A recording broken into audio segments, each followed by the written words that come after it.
Russia's military says that Ukraine fired U.S.-supplied long-range missiles in what would be the first attack since Washington authorized the use of its weapon. Moscow says U.S.-made ATACMS tactical missiles were fired at a military facility in the Bryansk border region. This area is close to Kursk, where Ukrainian forces have captured Russian territory and heavy fighting is underway. The missile system is known as Army Tactical Missile Systems, or ATACMS. Interestingly, they were initially developed during the Cold War to destroy Soviet targets, and Kyiv has been using them already, but only on targets in occupied areas of Ukraine. The missile can strike targets up to 300 kilometers away. Ballistic missiles fly much higher in the atmosphere than most rockets and can evade anti-air defenses as they hit the ground at huge speed. ATACMS are considered long-range, although they do not have the range of a cruise or intercontinental ballistic missile. Ukraine had for months been demanding that Washington let it use the long-range ATACMS missiles to hit sites on Russian territory. Yesterday, the Biden administration gave the green light. Moscow has repeatedly warned that the use of Western weapons to attack Russia's internationally recognized territory would make the U.S. a direct participant in the conflict, pledging an appropriate and plausible response. Kyiv has hailed permission to use the missiles for strikes inside Russia as a potential game-changer in the nearly 3-year-old conflict. Ukrainian President Volodymyr Zelensky says that 2025 will be decisive in determining who wins the war in an address to parliament on the 1,000th day of the Russian invasion. Moscow has significantly ramped up aerial attacks on Ukrainian cities ahead of winter and received more than 10,000 combat troops from North Korea to put into battle. On the diplomatic front, talks of a possible peace deal to end the fighting is growing following Donald Trump's victory in the U.S. presidential polls. On the other side, President Putin signed a decree broadening the scope of when Moscow can use nuclear weapons in a clear message to the West and Ukraine. The new doctrine says that Russia would consider a nuclear strike if it or its allies, Belarus, faced aggression with the use of conventional weapons that created a critical threat to their sovereignty and or their territorial integrity. All right, for more on this, we are now being joined by Peter Kusnik, professor of history and director of the Nuclear Studies Institute at American University from Washington, D.C. Peter, welcome back to WION, and thank you so much for joining us. So, Ukraine has made its move by firing these American weapons on Russian territory. How will Moscow react? Well, we've all got our fingers crossed that Putin will not take Biden's bait. This is highly provocative. Putin has indicated very clearly this is a red line that the West should not cross, but clearly the United States has already crossed it.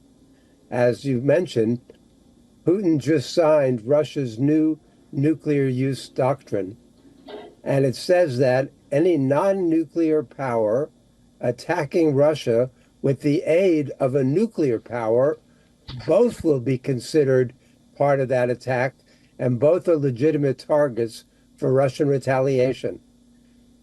Right now, the war is going very well for Russia. Russia is advancing steadily on the Eastern Front.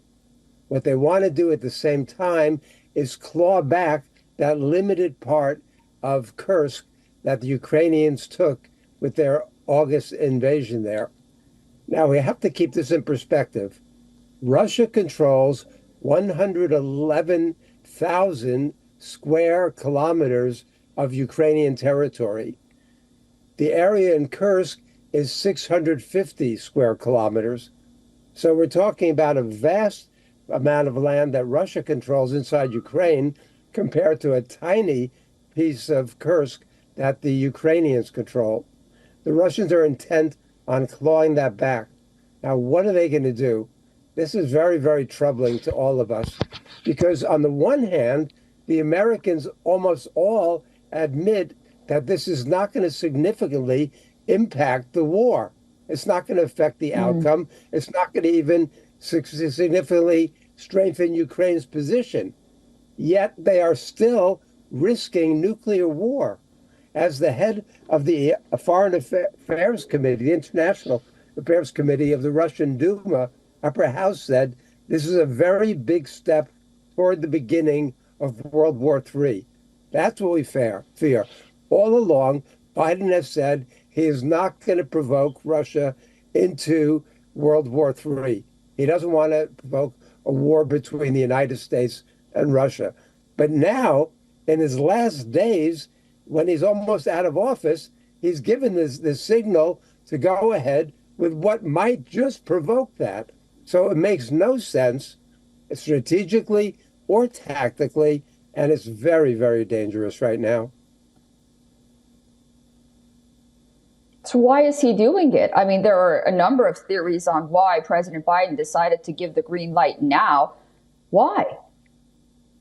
Well, on the one hand, he might think it gives some advantage after the introduction of North Korean troops into the fighting or support in Kursk. That's one factor. The other thing is that he's concerned with boxing Trump in.